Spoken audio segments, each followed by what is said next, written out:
Hi everyone, this is Rajiv and I'll be very quickly taking you through the SOP for Google Classroom. So a PDF document has been shared with everyone and I'll just quickly go through it once and then show you what needs to be done and how quickly can you achieve the same. So this is coming from the Office of Dean Academics and the first three compliances are mandatory. This is primarily to deal with the way we name our classes. So there is a nomenclature framework which has been shared with us, and the document contains not just the structure but also the elements which will be required for naming the classes properly. The second compliance deals with the structure and compliance framework, which is again mandatory. And the third one is the people management framework. So this automatically works out if we follow certain steps. And the remaining two, which is fourth and fifth, the grade category, this is a suggestion to us and this is very useful as well, but a little complicated to set up at the time, so maybe we will keep it in the phase 2.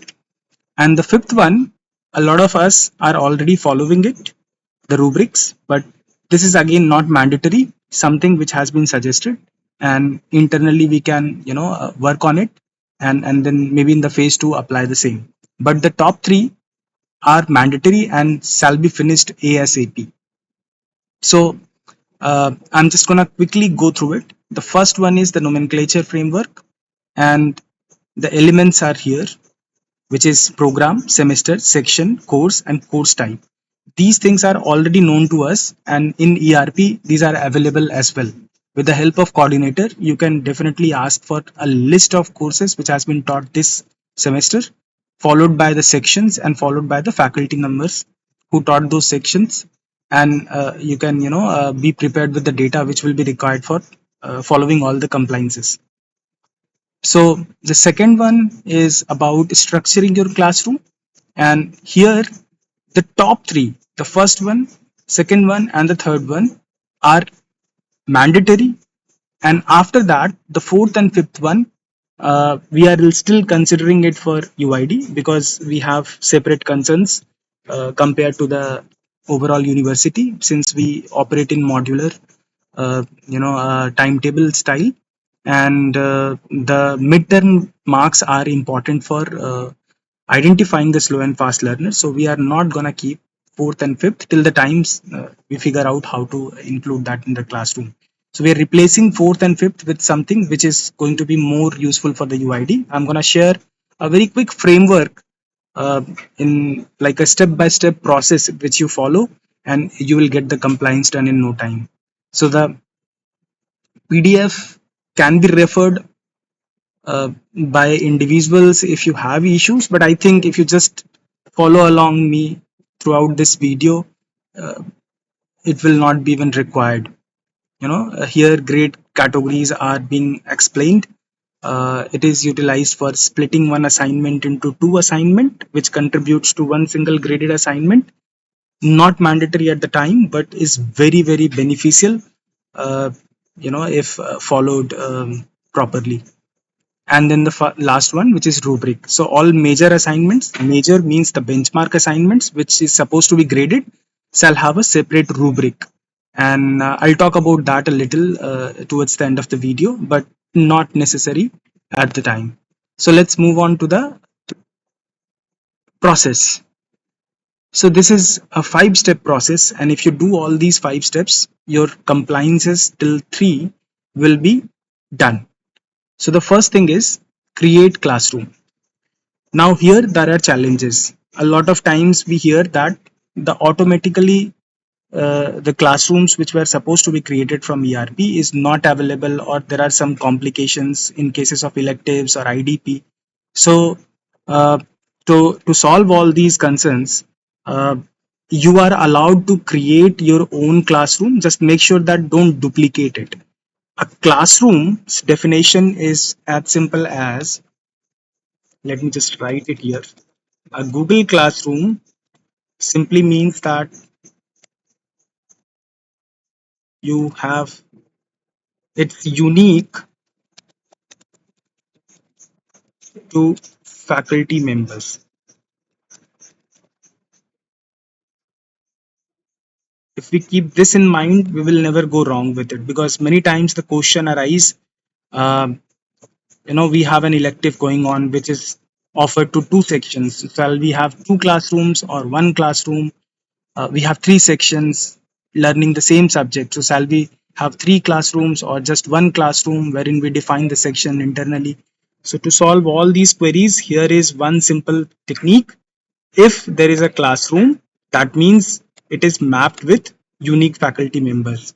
And because we often work in a group of two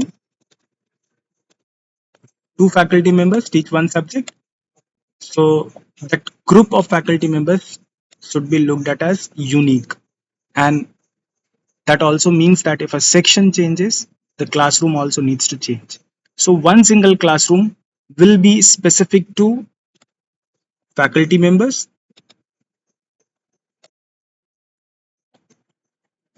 section students,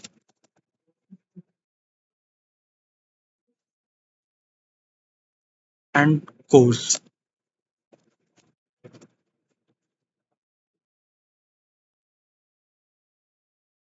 Here the group of two is not required. Pardon me for doing this here. I should have done it earlier, but this just came to my mind while I was having a discussion with one of the faculty member from foundation. So these are the things which are important in order to ensure that a unique classroom is required for the same. Now let's look at the phases. So you can create your own classroom, absolutely fine, but just one classroom for one section for one course, which will be unique to the faculty members who are teaching that course. Very simple. After you have created, so lead faculty member per section is going to create the classroom and enroll the faculty members. After enrolling the faculty members, they'll move towards the compliance one, that is nomenclature. So you can refer to the PDF document and look at how the nomenclature can be done. We already have this information with us, so there shouldn't be any issue. Followed by the third step, which is compliance 2, the structure. For now, we should ensure that the topic 1, topic 2, and topic 3. Let me tell you what these topics are. In Google Classroom, this is a sample classroom I have created. When you click on the create option, at the last you will see topic. So we will have to create 3 topics like I have created. One is course session planning, second is subject material, and third is continuous internal assessment. Now these should be created, inside which following articles are supposed to be kept. In the course session plan topic, we shall have course syllabus and course lesson plan. This is exactly the same thing which we put in our course files. The subject material are the things which will be prerequisite to begin with the module, or sometimes even during the module we develop artifacts which are important and specific to those courses. That needs to be put here under the subject material. It can be a document, a PDF document, or a video, or whatever is required, that can be put. In the continuous internal assessment, we will only put the assignments which are supposed to be graded and are part of the continuous internal assessment. So for a 2 credit subject, we shall expect one benchmark assignment. If there are 4 credit subjects, then we will have 2 benchmark assignments, and those should be renamed named accordingly: assignment 1, assignment 2. For the fourth, here we have kept classroom activities because we have many. Unlike other colleges in KU, design specifically works based on the classroom activities, which progressively leads to one assignment or sometimes a project. So, and that requires submission as well, as simple as asking students to write a report or do a preliminary research on something and submit a document on that, which are not graded but are important as the activities happening in the classroom. So we put all of those things here under classroom activities. The fifth one is the reference material, and we know that we have many references which we can share with students, and we do that. And we do that sometimes over WhatsApp groups, sometimes just casually putting it in the classroom stream. But a good, practice would be to create a topic, reference material, and then put all of those here. It could be videos, links, PDF documents. It could be links for the online articles or anything. Even the images, infographics, whatever you want to put, you can put all of that under reference material. And this is not; these two are not prerequisite. These can build as the class progresses. So this is the sort of structure we are aiming to achieve in UID. First three are mandatory. The second two are recommended as best practices. Apart from that, you are also supposed to include some AI tools, not mandatory but suggested. And I must tell you, this is really, really useful. So we can include notebook alums, we can include gems within the classroom, and those are really handy for allowing students to do self learning, and sort of curate a list of documents and then allow students to engage with that within a chat box, or create infographics, create um, you know uh, podcasts which can be given to the student as a reference material. So all that can happen with notebook alum. uh, Not mandatory at the time but suggested, must at least explore once. And I have written the same here in the framework as well. uh, Topic 4, classroom activities. Topic 5, reference material and inclusion of AI tool is suggested but not mandatory. The fourth step would be to enroll the students. Now, for the courses which already have started and the classroom has already been created, that means students are already enrolled. So in that case, we just need to structure it and follow compliance 1 and compliance 2. That's it.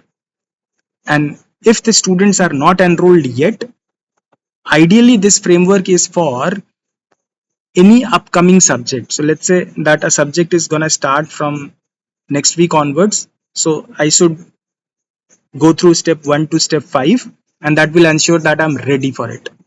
So fourth is enrolling student. Please pay attention to this, that students must be enrolled via only email invites. No other method should be employed. You should not release the classroom code to the student or give them a a scannable QR code. It's very convenient, that is understood, but that can be misused. So you should always invite students by pasting their email IDs into the people's uh, tab. Go there and click on this button, and you can paste as many as email invites. You can type in the name of there, but do not disclose this invite link. Okay, otherwise any student who is having Karnavati account can get into your classroom, and that's not a good idea. Another thing is important while enrolling student is that the single source of truth for student data should be the ERP, which in our case is KU Rise. And you can simply go there and generate a report or ask your coordinator to help you with that. It's a 2-minute job, and you will find all the students which are enrolled in a particular section. After the fourth step is done, the last step is to enroll the HOD, and we will provide you Department of Karnavati University, Karnavati Efficiency, sorry, it's DOKE, my bad, auditor's email ID, which you should also enroll as a auditor. Now, if step 1, 4 and 5 is done, then the compliance 3, which is people management framework, is already taken care of. So this is not something which you have to separately do.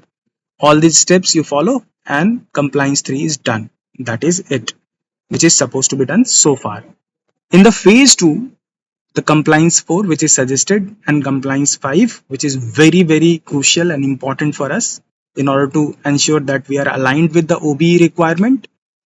And this is not immediately mandatory, but would be a really good practice, since our assessments are very qualitative in nature and students should be knowing what is the areas, what are the areas where they can improve, and also what fetch them good marks if they have received it. So that is pretty much it from my side. I hope this framework helps you. I'll give a clear screenshot of the same in the email, and um, the deadline for it I'm not going to mention in the video. That will be communicated to you via email. If you have any questions, any concerns, please feel free to reach out to me. I'll be more than happy to assist you with your queries regarding Google Classroom and otherwise. Now comes the part where the spokes for Google Classroom compliance uh, role comes in. So this sheet has been shared with them for maintaining department level compliance report. So I'll just quickly explain this, what is supposed to be done. Here, for the foundation, first, all the courses which are being taught in the current semester needs to be listed here, and then they can have tabs of the sections, because they have 11 sections, so putting all the sections here will be difficult. Or if it is okay, they can go ahead with that, of course. Otherwise, sections could be mentioned here in the tabs, and then the courses and the section leads names would be given there. That's it. And they just need to check if the nomenclature is correct. If yes, then they just need to say done. Similarly, the structure and compliance framework, I just explained that, and then people management framework. So these three should be done for all the sections, for all the courses. For the departments, other than foundation, they should be doing it section wise. So, semester wise. So the tabs are going to be created per semester, and you can remove this tab if you want. This is just to help you quickly put your list of faculty members, and then you can select it from the drop down. Thank to Soeb for creating this template, but you can basically put it as a last tab, and that also works. Otherwise, you can simply type in the name if this is too complicated. So for the departments, we need tabs here for semesters, and within those semesters, the courses which are being taught, followed by the sections in which they have been taught, followed by the section leads. So section leads are going to be responsible for ensuring that all three compliances are done. That is it from my side. The SOP is also linked in the sheet itself, and otherwise also have been mailed to you by Monali here. So I hope this helps, and gives you a clear picture about uh, what is expected and how it should be done. Thank you so much.